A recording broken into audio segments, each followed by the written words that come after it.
Hello friends, welcome to educational Mandir. Friends, आज की video में हम इतिहास के कुछ महत्वपूर्ण कथन पढ़ेंगे जो कि अक्सर कॉम्पिटिटिव एग्जाम्स में पूछे जाते हैं। तो चलिए शुरू करते हैं। पहला कथन है, अब समय का तकाजा है कि आप अपने हाथों में तलवार लेकर अपने सामान्य व्यापार का प्रबंध करें। तो यह कथन है जेराल्ड ओंगियर का। नेक्स्ट है, मैं अकेला हूँ और अकेला ही जा रहा हूँ।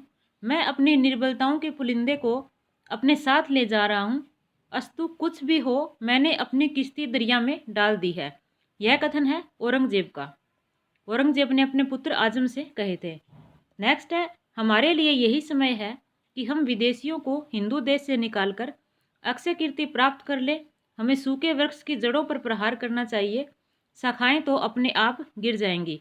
हमारे प्रयत्नों से हिंदुस्तान में कृष्णा से अटक तक मराठों का झंडा फहराएगा। ये पेशवा बाजीराव प्रथम ने साहू को कहे थे। नेक्स्ट है,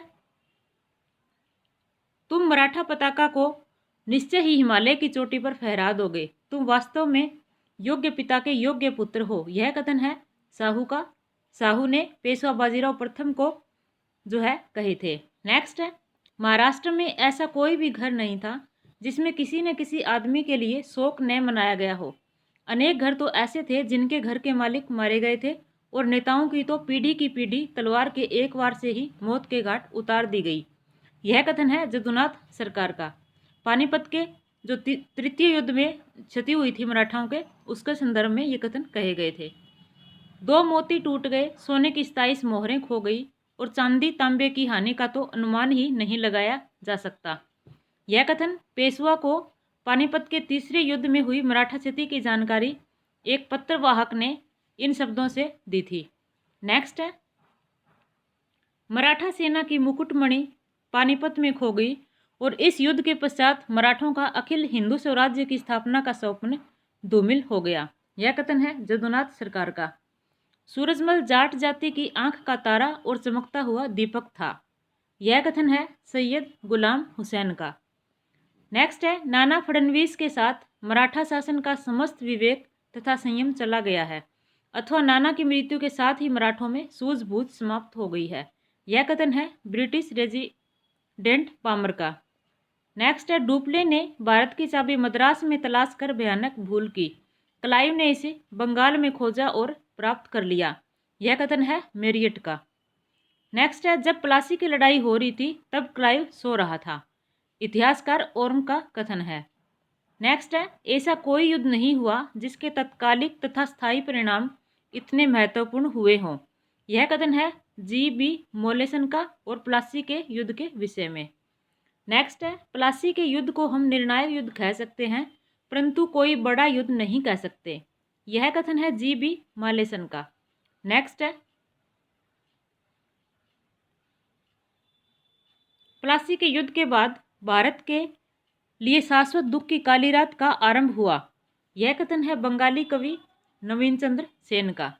नेक्स्ट है, प्लासी का युद्ध एक सौदा था जिसमें बंगाल के धनी सेठों और मीर जाफर ने नवाब को अंग्रेजों के हाथ बेच डाला। यह कथन है के.एम. पणिक्कर का। 1765 से 72 के दौरान कंपनी द्वारा स्थापित बंगाल का राज्य एक डाकू राज्य था। यह कथन है के.एम. पणिक्कर का। यह कथन पूर्ण रूप से सत्य है कि हमारे द्वीप ने शायद ही कभी ऐसे व्यक्ति को जन्म दिया होगा जो शस्त्र और राजनीति दोनों में क्लाइव से बड़ा हो। यह कथन है लॉर्ड मैकाले के।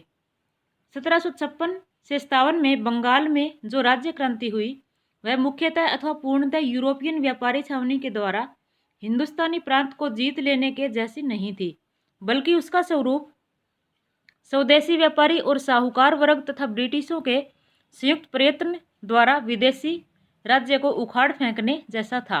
यह कथन है पी.ई. रॉबर्ट्स का।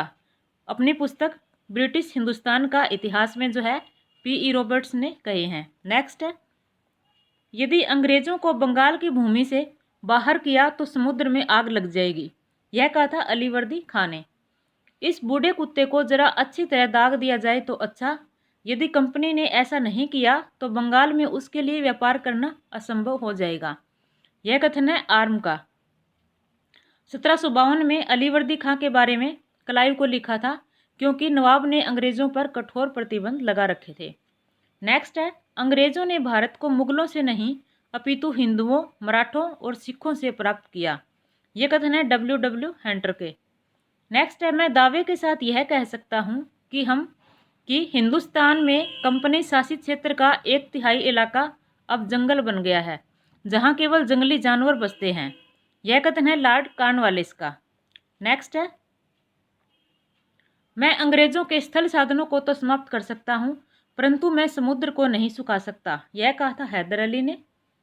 हमने अपने शत्रु को प्रभावशाली ढंग से पंगु बना दिया है तथा अपने मित्रों को भी शक्तिशाली नहीं बनने दिया, अथवा हमने अपने मित्रों को शक्तिशाली बनाए बिना ही शत्रु को पंगु कर दिया। यह कथन है लॉर्ड कॉर्नवालिस का।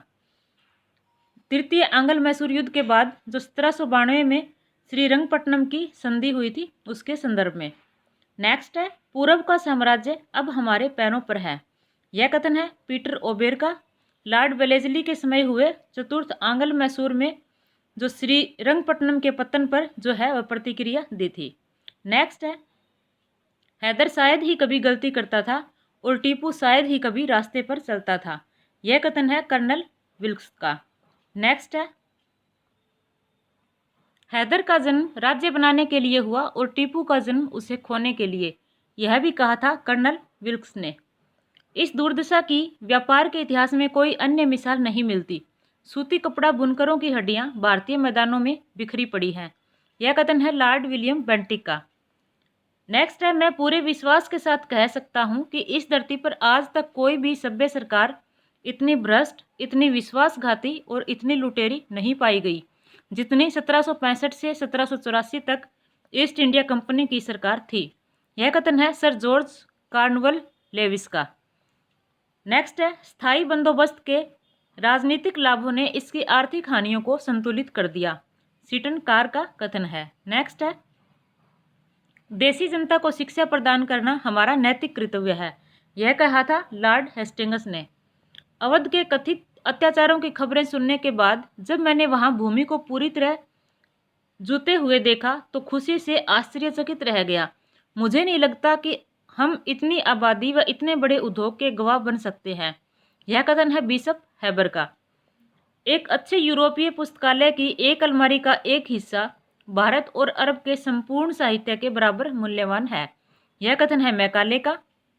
नेक्स्ट है, यदि यह कहा जाता हो कि ज्ञान जागृति के फलस्वरूप हमारे भारतीय राज्य का खात्मा हो जाएगा, तो इस पर मेरा जवाब यह है कि नतीजा जो कुछ भी हो, उन्हें ज्ञान लाभ कराना हमारा कर्तव्य ही है।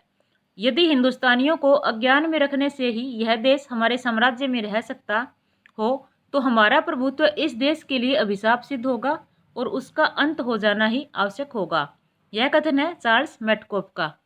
नेक्स्ट है, बिस्मार्क ने कहा है कि राजनीतिक मित्रता में एक पक्ष अश्व तथा दूसरा पक्ष अश्वरोही होता है। आंग्ल सिख मैत्री में ब्रिटिश सरकार की स्थिति अश्वारोही तथा रणजीत सिंह की स्थिति अश्व जैसी थी। यह कथन है NK सिन्हा का। नेक्स्ट है, उसने अपने किसानों से अधिक राजस्व प्राप्त करने का प्रयास किया, किंतु वह उनके हितों की रक्षा भी करता था। अभियान के लिए जाने वाली सेनाओं को स्पष्ट आदेश था कि वे खेती को नष्ट न करें। यह कथन है सर लेपेल ग्रिफिन का। नेक्स्ट है, एकाक्षी लड़का लंबाई में भी कम था और मिस्र के प्रतिनिधि के रूप में जाटों के बीच वह खिलवाड़ ही लगता था। यह कथन है गार्डन का। नेक्स्ट है, ईश्वर की इच्छा थी कि मैं सब धर्मों को एक निगाह से देखूं, इसलिए उसने मेरी दूसरी आंख की रोशनी ले ली। रणजीत सिंह का है। सिंध को जीतना बुरा था, किंतु उसे छोड़ देना उससे भी बुरा होता। यह कहा था ग्लैडस्टोन ने। अफगानिस्तान से वापस आने के बाद अंग्रेज उस निर्दयी पुरुष की भांति बन गए हैं जिसके गली में मार पड़ी हो और बदले में घर आकर वह अपनी पत्नी को पीटता हो। तो यह कथन जो है वह एल्फिंस्टन का है। मैं तुम्हारे ऊपर तलवार से राज करूंगा या फिर कलम से। यह है जॉन लॉरेंस का।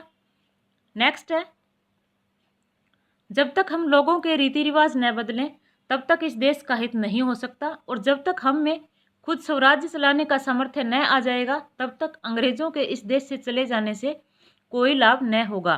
फिर अंधेरगर्दी होगी और किसी का जान माल सुरक्षित न रहेगा। ज़बरदस्ती का बोलबाला होगा और कमज़ोर भूखे मरेंगे।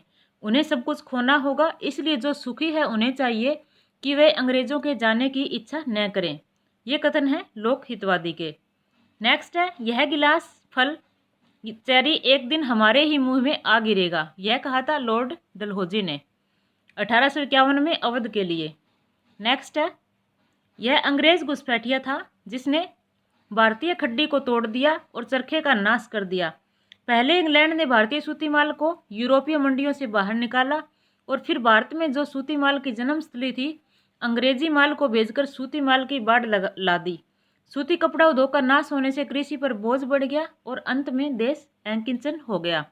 यह कथन है कार्ल मार्क्स के। मैं बहुत थक गया हूँ और परेशान हूँ। मेरी पद मुक्ति के अतिरिक्त कोई इच्छा, विचार या आवश्यकता नहीं है।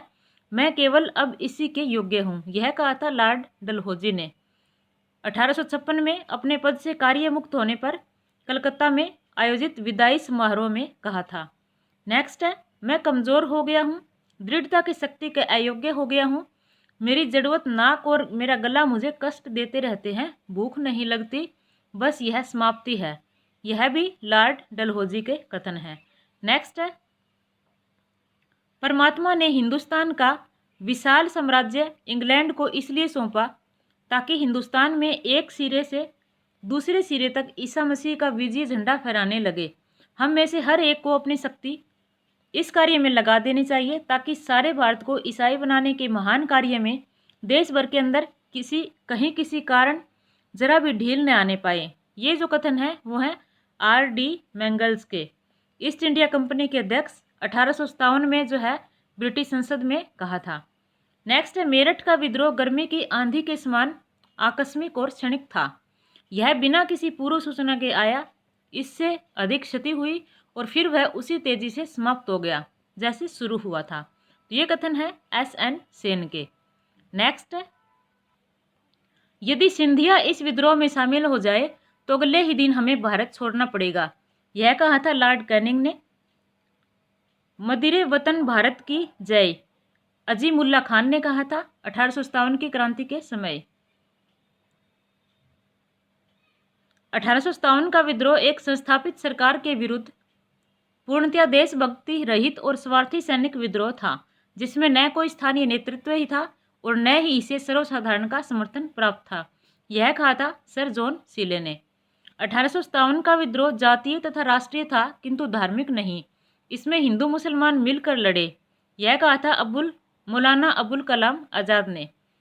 तथाकथित प्रथम राष्ट्रीय स्वतंत्रता संग्राम न तो प्रथम न राष्ट्रीय और न ही स्वतंत्रता संग्राम था। ये कथन है R.C. मजूमदार के। नेक्स्ट है, इस मिसाल में हम मुसलमानों को हिंदुओं से नहीं भिड़ा पाए।